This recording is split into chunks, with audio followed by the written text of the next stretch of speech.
So we've had 15 months or so of lockdown. During that time, VOD services have exploded around the world. On top of that, we have the expansion of 5G and various economies or countries in the world updating their mobile broadband. And this has led to a major change in the way that our industries are working. Traditionally, or from the studio perspectives, we're operating towards broadcasting models that have a demographics and ratings focus. In today's new normal, consumers will increasingly expect relevant content accessible at any time, in any place, and in the format that best fits their needs. And this is the new paradigm that we're all going to have to get used to. To just look at the explosion of services, we have the likes of Peacock, Paramount Plus, HBO Max that have all launched over this period. But in a recent search that we did through the Audiovisual Laboratory in Europe, in the European Union, we found that there are 1,314 services, and a lot of those will be very, very niche. If you look at the table on the left, the dominant player or platform is Netflix. It's by far the major choice for consumers, and you can also see that people who have a tendency for subscriptions to streaming services usually have about 2 or 3. But then what we've also noticed within the market is there are a plethora of smaller services that are beginning to take up the mantle of catering towards the desires of the audience. And just to read a short quote, the likes of AMC Networks backed Sundance Now, Acorn TV, BBC ITV streamer BritBox, Nordic TV specialist Viaplay, Channel 4's Walter Presents, which focuses on European drama series, are quickly becoming the first port of call for international producers and sales companies. Major regional platforms, the likes of Germany's TV Now, French streamer Salto, Wave, and Tving in South Korea, or Chinese online giants Tencent, IQI, and Youku, are also pumping hundreds of millions into the independent market by commissioning local originals and buying up drama and non-scripted series in bulk. So we're facing an increasingly fragmented future, and one that's going to be driven by the needs of the individual, their interests, their genre preferences, their news and sports preferences, and their guilty pleasures. And to obviously meet that huge demand, we're seeing a big spike in global production. And what's very interesting from this table right-hand side is that we're seeing countries like Canada and the UK punching way above their weight in terms of the population for the amount of value that they're driving through their productions. Europe is, well, obviously USA is leading the charge. Europe is quite a way behind, but I was impressed to see that Canada and UK are also developing a lot of great shows that are finding their markets. Obviously, one of the major drivers is the behaviors that platforms like Netflix have managed to develop. So viewership of foreign language content is up 50% across the platforms over 2020. This is largely corroborated from data that we received from Vula, which clearly shows that almost 2/3 of the content that is brought off their platform is foreign language. And to quote Netflix, our priority for local language titles is to have a big impact on home territory, so we don't sacrifice local impact or travelability, if you know what that word is. But we're increasingly seeing that these local titles find significant audiences around the world, which supports our thesis that great stories are universal. They can come from anywhere and be loved everywhere. And to look at some of the recent dramas that Netflix has released, Money Heist was the top 10 most popular show in over 92 countries this year. And the dark and rather spooky series, The Dark, was viewed outside of Germany. Well, 90% of the viewers of that show were from outside of Germany.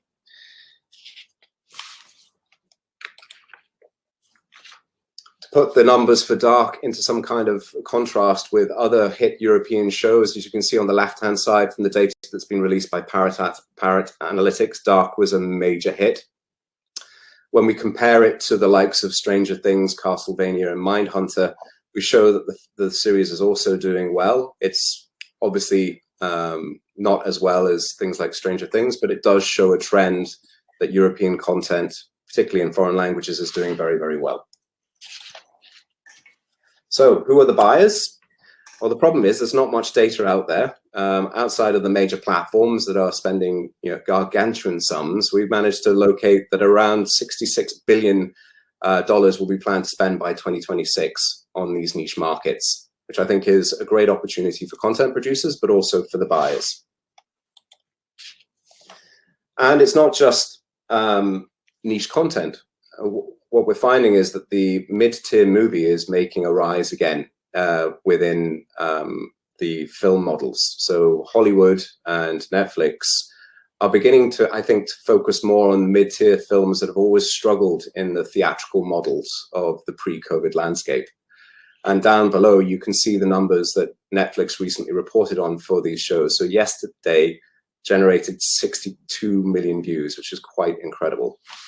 From the production side, though, there are some challenges that are coming up. So we found some recent data that said that production costs might be influenced by the additional steps that productions are having to take in the COVID landscape.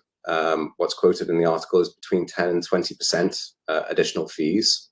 We have yet to see whether the industry will be relatively price elastic or inelastic. But we do know one thing: there will be a pile up of movies that will be trying to find, different revenue models once the lockdown ends. And from the theatrical side of the business, what we are also, beginning to see is a shrinkage of the traditional 90-day window. Right now, what we're seeing across the board is different studios offering or, employing different strategies for film releases. So traditionally, what's been agreed is a 17 or 31 day, depending on the performance of the film, which was negotiated between Universal and AMC after the release of Trolls. What's very interesting to see very recently within the last 2 days is that Universal is adopting a Disney-style model of releasing Boss Baby 2 through its own service, which is called Peacock. So we don't know where the window is going to land, but we are fairly certain that it will be shortened down. Just a very brief note on that. Obviously, with the theatrical window, we're unsure where the market is going in terms of valuing content from the theatrical window into EST and all other windows. But two companies are taking up the mantle to try and create new reporting systems. And I think the other thing that we have to be very aware of is, while we've all been focused on the platforms, there is an unsung hero of the streaming wars here, which was quite interesting to see with the amount of time that's being spent on things like YouTube and TikTok. One stat that kind of blew me away last year was Spotify's contract with Joe Rogan, the podcast phenom. The $100 million deal that was inked within 48 hours led to a 17.5% stock jump in Spotify. So we have to be more open in the way that where potentially good content can come from. And I think that the YouTube model is an interesting one because they have so many creators there that are doing so many wonderful things.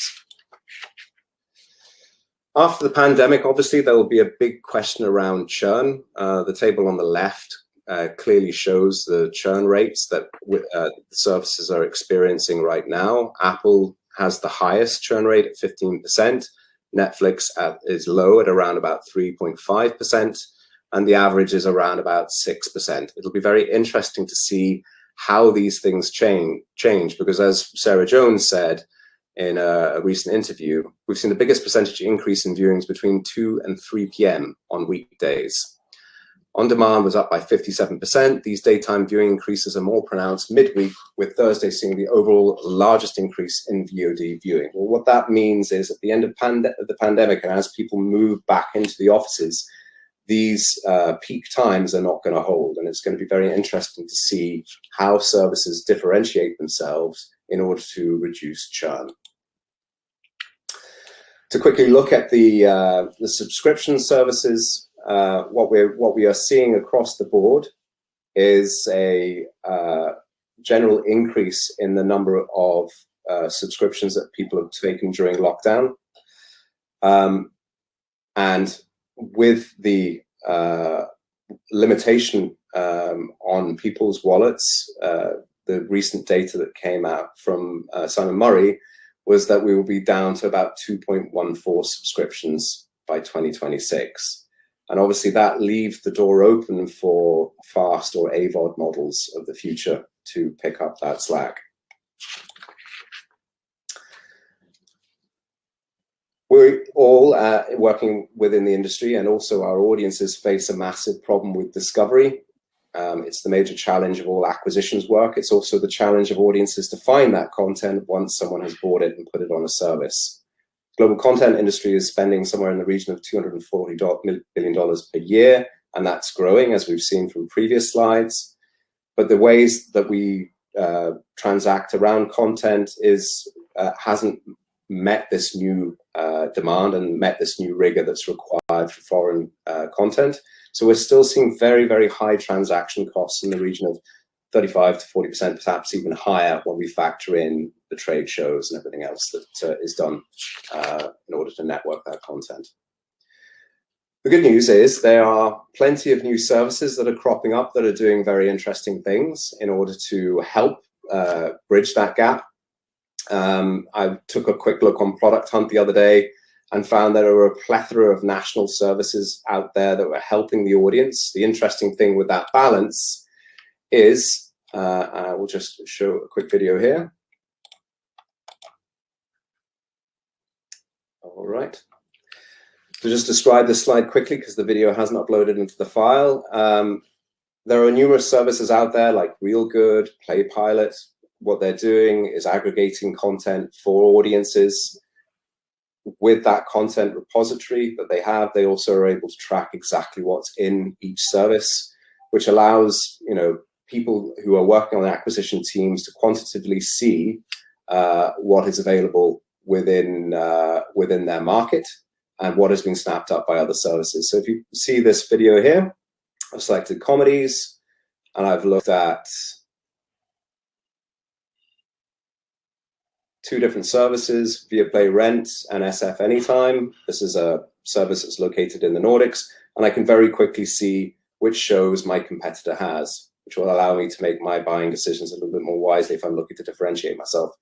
And in this particular demo here, you can also see what's available within the market that hasn't already been selected by your competitors.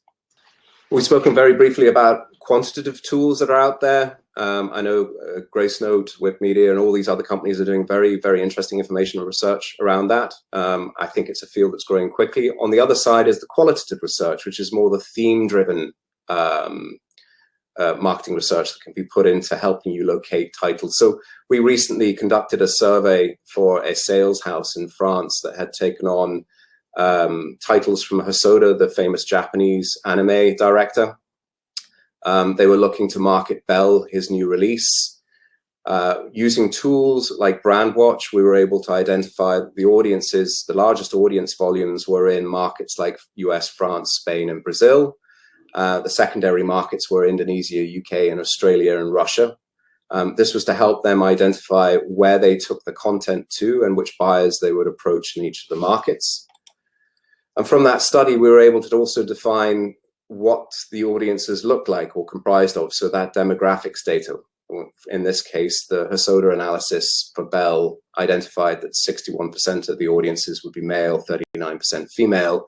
We were also able to identify trending topics in terms of what they were searching for when they were looking for the films, what they were most pleased by his series, which again, if you apply it to a marketing campaign or to the analysis of potential audiences for a buy, it does give you some signal on how popular that content might be in your market. So the technology is still in its early phases for the quantitative stuff, but social listening and social listening tools like Brandwatch are also offering very in-depth analysis into a trend or a theme that you're perhaps thinking about examining for a content acquisition.